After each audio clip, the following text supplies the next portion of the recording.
Okay, Gigabyte, I'll play along. You may have fooled me last time with that Gaming X Z690 motherboard, which is basically just the AERO's Elite, but with Gigabyte branding instead.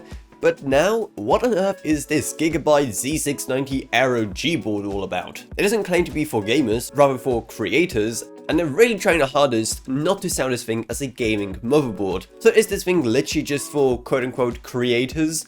Or is it just a good general purpose motherboard for everyone, from gamers to creators to everyone in the middle? Well, let's find out. As always, let's start with Pce Expansion. As is normal now, we have 4 M.2 slots, which is awesome, with all of them being capable of running at up to PCIe Gen 4 speeds. Plus, as is normal for Gigabyte at least, we have 3 PCIe 16X slots. Yep, that's right, Gigabyte is still not giving in, and still not including not even a single 1X slot, even though on a creator motherboard you're way more likely to be using 1X expansion cards. So again, I have no idea why they are so adamant not to include these and instead waste space on these massive shrouds, but it's really getting old now, Gigabyte. Can you like go back to the good old days when 3 16X and 1X is the norm? I mean, everyone else is doing it pretty much still. And when it comes to powering the CPU, it has a 8-pin connector and a 4-pin connector, and that's about as much as I was able to gather from the website. Yeah, we have to talk about this website for a second. Not only is its layout completely different to all the other Z690 sites for Gigabyte products, but also it tells you barely anything about the specs of the motherboard, instead just focusing on how this is so great for creators and how it has great performance, great thermals and all that, without actually telling you the specifics of what exactly they do to have such good performance and good thermals. And it took me a solid 5 minutes to figure out that a lot of the website is hidden behind these dots you can click.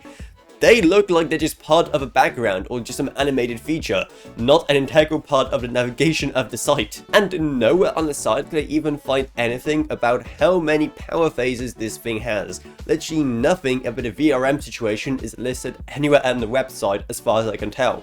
And it looks like everyone else is confused as well, because I looked at website after website after website, and no one listed exactly what the VRM situation looks like, until I finally found it on the Guru 3D website, where they listed this board as having 16 plus 1 plus 2 power phases, with the CPU phases being 60 amps. So pretty much a standard for a budget Gigabyte board this generation, but still really good when compared to the competition. Another thing Gigabyte usually does well is the rear I/O, and here, as always, it's as good as it gets for Z690.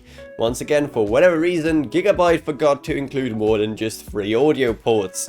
Yep, you're still stuck with just a mic in, line out, and optical, and that's it. But hey, at least as always, your USB capacity is insane. We have 8 USB Type-A ports, all but 2 of them being at least USB 3.2 speeds, plus 2 USB Type-C ports, and not to mention Wi-Fi as standard. But quickly going back to that USB Type-C, Gigabyte is really proud of what they're calling Vision Link, which is just their fancy branding for fast and versatile USB Type-C support. As far as I can tell, it's really nothing special apart from just extended support for USB Type-C devices, but correct me if I'm wrong. But anyway, despite Gigabyte's confusing branding about this being the creator motherboard, it looks like it could be a great motherboard for pretty much anyone, and with the price being fairly reasonable actually for the features you get, you could totally go for it. But keep in mind that you're losing a lot of gaming oriented features and also overclocking features that you're more likely to find in gaming motherboards.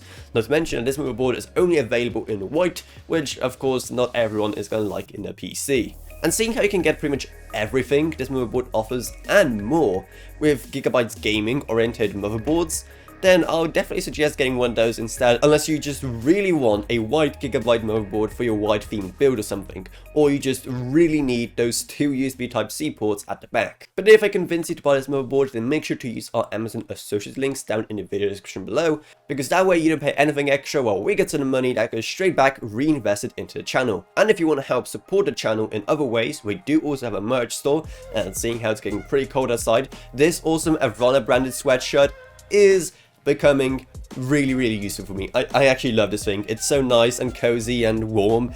On days like this when it's super windy and super cold, this thing is perfect. But anyway, apart from our merch store, we also have a Patreon if you want to help support the channel that way.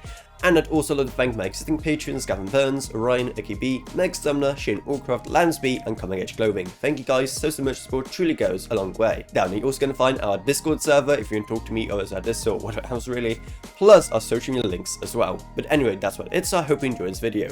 If you did, then remember to subscribe, like, whatever, and I'll see you all in whatever I make next. Goodbye everyone, goodbye.